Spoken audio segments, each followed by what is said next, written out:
The most important question these days is how can we speed up the solutions to the climate crisis?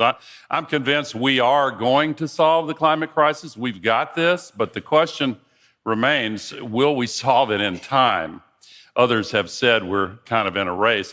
I'll give you the shortest definition of the problem. If I was going to give a slide show, it would be this slide. That's the troposphere, the lowest part of the atmosphere, and you already know why it's blue. That's the oxygen that refracts the blue light. And if you could drive a car at highway speed straight up in the air, you'd get to the top of that blue line in about 5 to 7 minutes. You could walk it in an hour. And all of the greenhouse gas pollution is below you. That's what we're using as an open sewer. That's the problem. And it's causing a lot of second and third order consequences, and we saw some of them in the northern tier cities, including Detroit. This one's from New York City, all the fires in Canada. And we have gotten used to the fact that the world suffers deep droughts and huge rain bombs and downpours and floods simultaneously. The really ingenious new gravity measuring satellite has given us for the first time the opportunity to see how this plays out worldwide. We get these huge surpluses of water, the rain bombs, and the droughts simultaneously. And as you can see, the amplitude is increasing. And at both ends of our planet right now, we're seeing signs of distress. Of course, I've often said every night on the TV news is like a nature hike through the book of Revelation. And just today, big flooding in Montpelier, Vermont, in southern Japan, in India.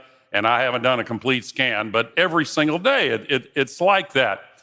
But in Antarctica, some scientists who are normally pretty level-headed are getting a little bit freaked out, I would say, is a fair definition, about the lowest level ever at this point in the year of sea ice. And at the other pole, in the North Atlantic, we're seeing literally off the charts temperatures.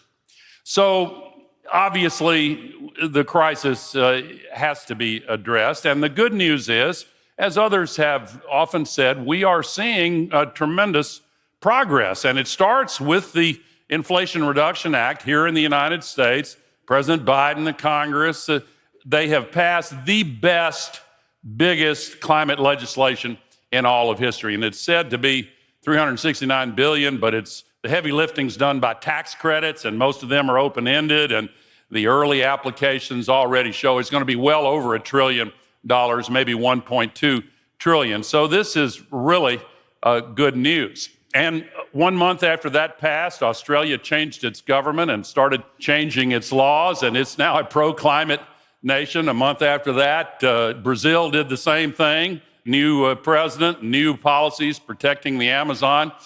And throughout, the European Union has resisted the efforts of Russia to blackmail it into supporting its sadistic and cruel invasion of Ukraine. And there are other signs of success as well. China's reached its renewables target 5 years ahead of time. It's still building a lot of coal, but only 50% capacity utilization. So there is lots of good news. But still, in spite of this progress, the emissions are still going up.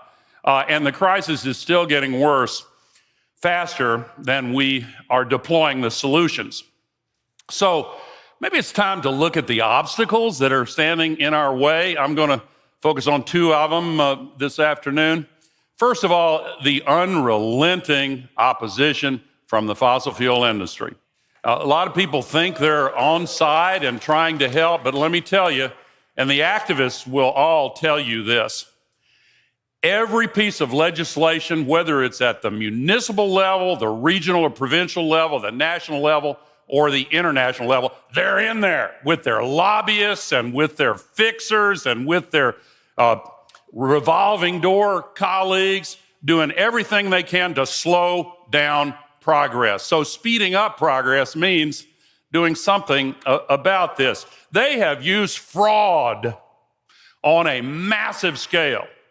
They've used falsehoods on an industrial scale, and they've used their legacy political and economic networks, lavishly funded, to capture the policymaking process in too many countries around the world.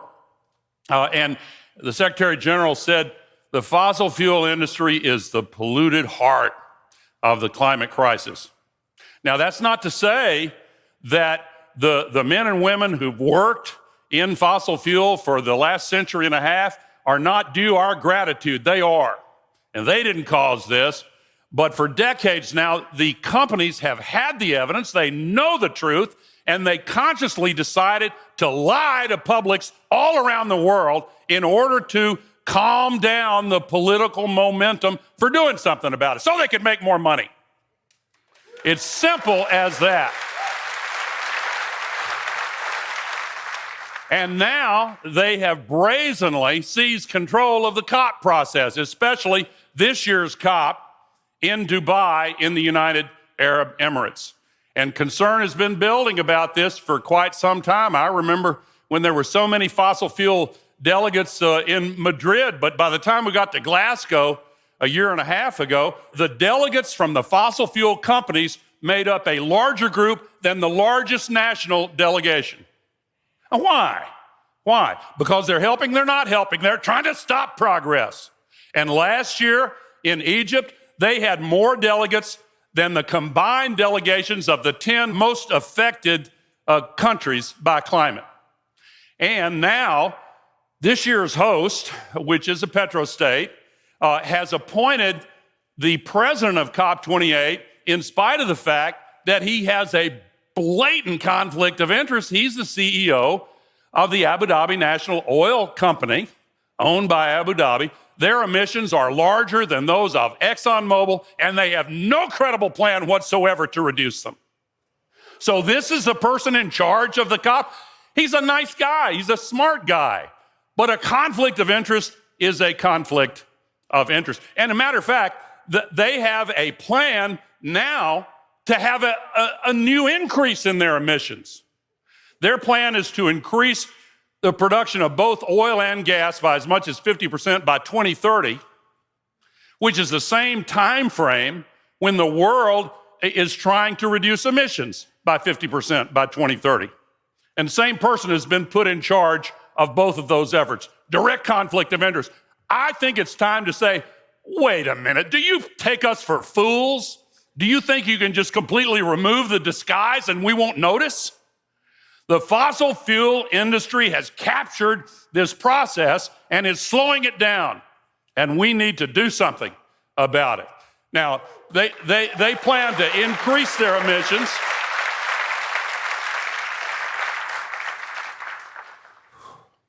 Getting all hot and bothered here. The head of the International Energy Agency was talking about several oil companies who have publicly pledged to increase their oil and gas and simultaneously pledged to comply with the Paris Agreement. Do you take us for fools? You cannot do both of those things simultaneously. And if you think we believe you when you say that, we beg to differ. Last year at the COP, the fossil fuel petrostates vetoed any mention of phasing down fossil fuels. They say, oh, that's not the problem. One of the Secretary of State equivalent in Saudi Arabia said, we don't see this as a discussion about fossil fuels. Let me tell you, the climate crisis is a fossil fuel crisis. The solutions are going to come from a discussion and collaboration about phasing out fossil fuels. And there's only so much longer they can hold this up and tie us down and keep us from doing the right thing. Now, the Director General of this year's COP, working under Sultan Al-Jaber, he worked for ADNOC also. He was seconded for several years to ExxonMobil. He said, no, that's all changed. This year, they've changed. The fossil fuel companies are really engaging us. They have changed. Yes, they have changed. They've changed for the worse this year. You don't believe me? Look at this. BP, they said, we're going to net zero. There's no turning back. A few months ago this year, they turned back, and they decided to roll back their investments. ExxonMobil, oh my God, this is minor compared to their industrial scale lying, but they've had all the TV ads on, particularly in the US, about revolutionizing biofuels. You wouldn't believe what algae can do. Well, for 14 years, they ran this program, and they spent 50% as much on the ads about the program as they did on actually trying to come up with new biofuels. And then a couple of months ago, they said, we've changed our mind. We're just going to cancel that program. The industry as a whole has not been acting in good faith. Shell reversed its commitment to increase their investments in fossil fuels. They announced just a couple of months ago they're going to plow that money into expanding oil and gas production instead. So did they miss the memo? Well, no, they say they've discovered a way out. They're telling us now that the problem is not fossil fuels, it's the emissions from fossil fuels. And so all we have to do is to capture the emissions from the fossil fuels. Now, I'm all for research and development into trying to capture emissions or sucking it out of the air if they want to do that. But let's don't pretend it's for real. Maybe someday it will be. Maybe someday it will be. Now, this is the head of ExxonMobil saying, not oil and gas, it's the emissions. In Abu Dhabi, they have said they've already decreased their emissions from producing oil and gas 99.2%. The 0.2 makes it sound even more authoritative. Is that feasible? Have they really done that? Is there carbon capture technology that's that good? Well, Climate Trace can measure it. Now, let's just look. There's their CCS capability. Oh, but they've got a great improvement in the work. 7 years from now, they're going to have a 500% increase in their capacity.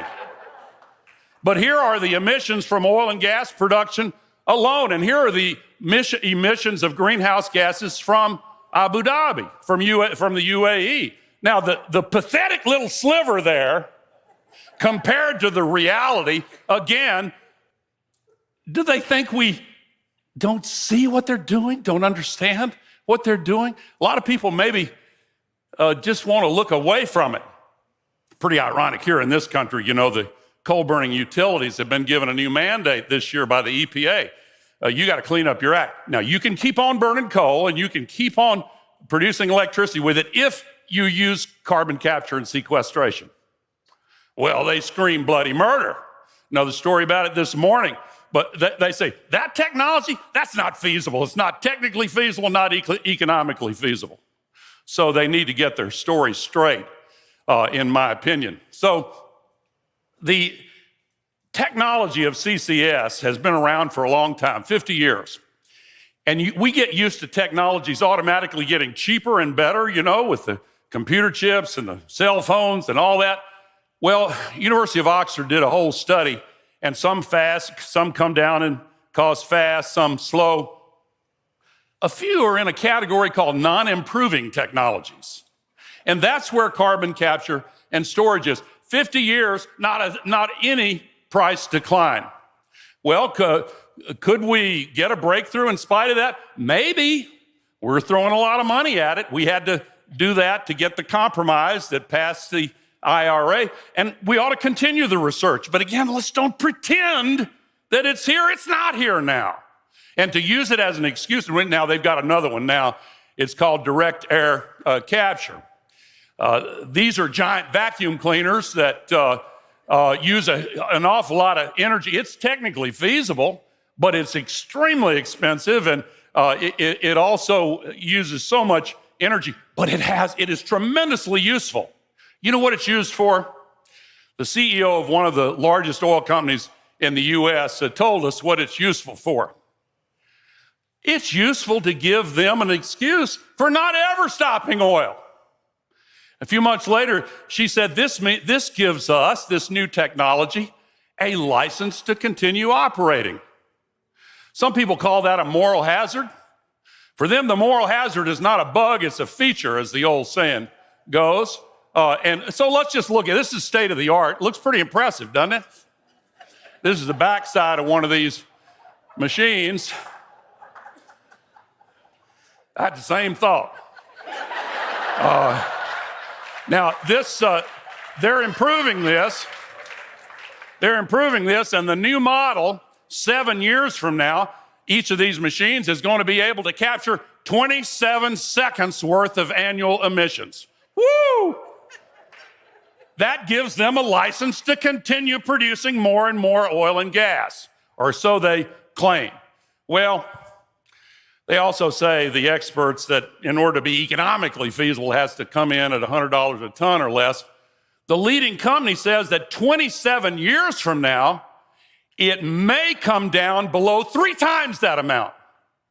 So again, if this sounds kind of incredible, it is not credible, but they're using it in order to gaslight us, literally. But I didn't mean it as a pun, but that's what they're using it to do, and we can't fall for it.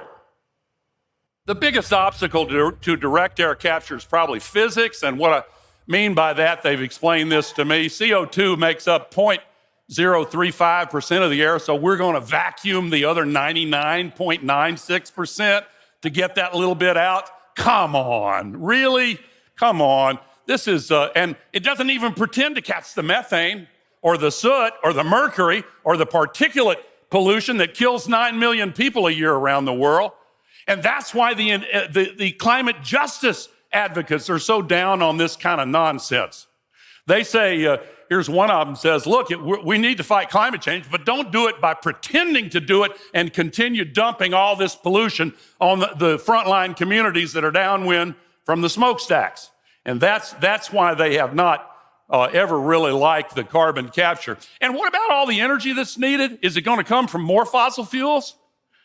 Well, in case of Occidental, yes. But could it come from more solar and wind? Well, if so, why not use the solar and wind to replace the fossil fuel burning plants that are putting all that stuff up there in the first place? Doesn't that make sense? Am I missing something? Anyway, this is the environmental justice advocate who is making the point that you can't do it without protecting those who are victimized downwind from the smokestacks, downstream from the pollution. Now, some other companies, of course, you say we're going to offset our emissions. And again, offsets can play a role, a small role, 5 to 10%, according to the Science Based Targets Initiative, the most authoritative source on all of this. But, you know, Chevron just had its offsets analyzed. It turned out 93% of them were worthless and junk. And that's too often the case. It's not a get-out-of-jail-free card. And their offsets were only aimed at 10% of their emissions in the first place. 80% of the fossil fuel companies just completely ignore the Scope 3 emissions, which is the main part of their pollution problem. So they say that they have increased by 400% the share of their spending on energy that goes to green technologies and carbon capture. And yes, they have. They've increased it all the way up to 4%. And it's not even as good as that, because if you look at the windfall profits they've been getting, what have they done with that? Well, they gave it back to the shareholders through dividends and stock buybacks. So the amount of money the fossil fuel industry is investing in renewables and carbon capture is 1%. Does that mean they are sincere actors working in good faith? I don't think so. A lot of people still think so. They think they're on our side. I don't think it's in their nature to be on our side. I think they're driven by incentives that push them in the opposite direction. But in any case, they produce no solutions whatsoever that are scalable or remotely feasible. And again, they have actively fought against the solutions that others have been trying to bring. I've seen it personally. Many of you have seen it personally. And it's happening all over the world. No progress. They've even gone backwards. Now, if a company says, look, we shouldn't be excluded from the COP process, we know a lot about energy. Here's a simple test. Does the company have real net zero commitments, a genuine phase down plan? Yes or no? Are they committed to full disclosure? Yes or no? Are they going to spend windfall profits on the transition? Yes or no? Are they committed to transparency? Will they end their anti-climate lobbying? Will they end their greenwashing? Will they be in favor of reforming the COP process so that the petrostates don't have an absolute veto on anything the world wants to discuss or act on. We've got to change that. In order to move faster, we have got to empower the global community in a way that frees them from the hammerlock that the fossil fuel companies have on them today. And any company that doesn't pass this test, I'm telling you, ought to be prohibited from taking part in the COP process.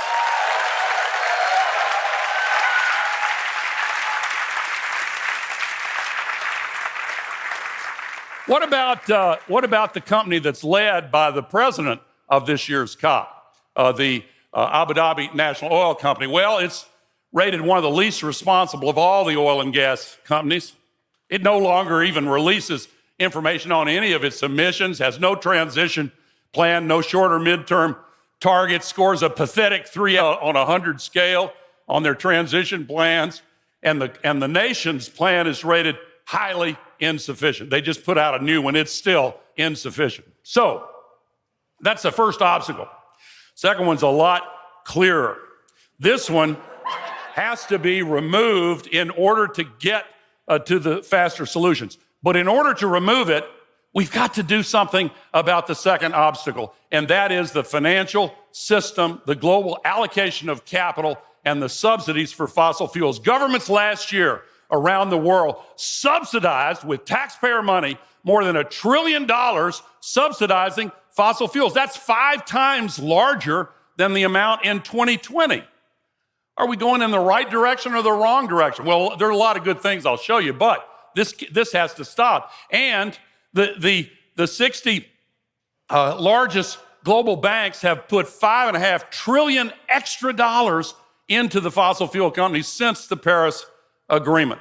And preposterously, 49 of them have also signed net zero pledges.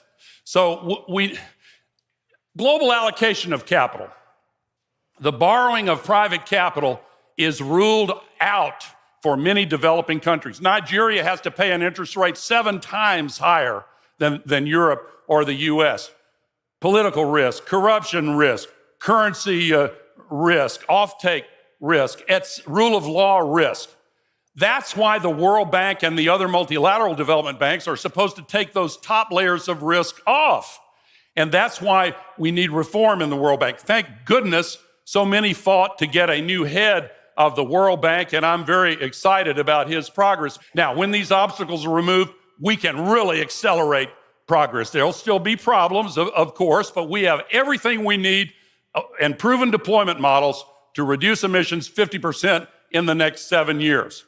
But we will still need better grids, some more resilient grids, more solar and wind, much more regenerative agriculture. That's a way to really pull carbon out of the air. More electric vehicles and charging stations and more energy storage. I'll show you that just before we quit here. And more green hydrogen, so more electrolyzers to produce it. And these are all surmountable obstacles. Already, renewables account for 90% of all the new electricity generation being installed each year worldwide. 93% solar and wind in India last year. And of course, solar's taking off, and so is wind, and so are the electric vehicles and battery storage. It has grown so dramatically. You got to rescale the graph to look at the $1 trillion industry emerging now. Just 7 years ago, there was 1 gigafactory. I learned from one of you at a session a couple of hours ago and had my staff research it. There are now 195 gigafactories and another 300 in the pipeline. So will we succeed? Some people fight with a vulnerability to despair. You know, the old cliche, denial ain't just a river in Egypt, despair ain't just a tire in the trunk. There are people that are vulnerable. But let me close with what I regard as amazingly good news. What if we could stop the increase in temperatures? Well, if you look at the temperature increases, if we get to true net zero, astonishingly, global temperatures will stop going up with a lag time of as little as 3 to 5 years. They used to think that positive feedback loops would keep that process going. No, it will not. The temperatures will stop going up. The ice will continue melting and some other things will continue, but we can stop the increase of temperatures. Even better, if we stay at true net zero in as little as 30 years. Half of all the human-caused CO2 will come out of the atmosphere into the upper ocean and the trees and vegetation. So young people are demanding that we do the right thing. Do not be vulnerable to despair. We are going to do this. And if you doubt that we as human beings have the will to act, please always remember that the will to act is itself a renewable resource. Thank you very much.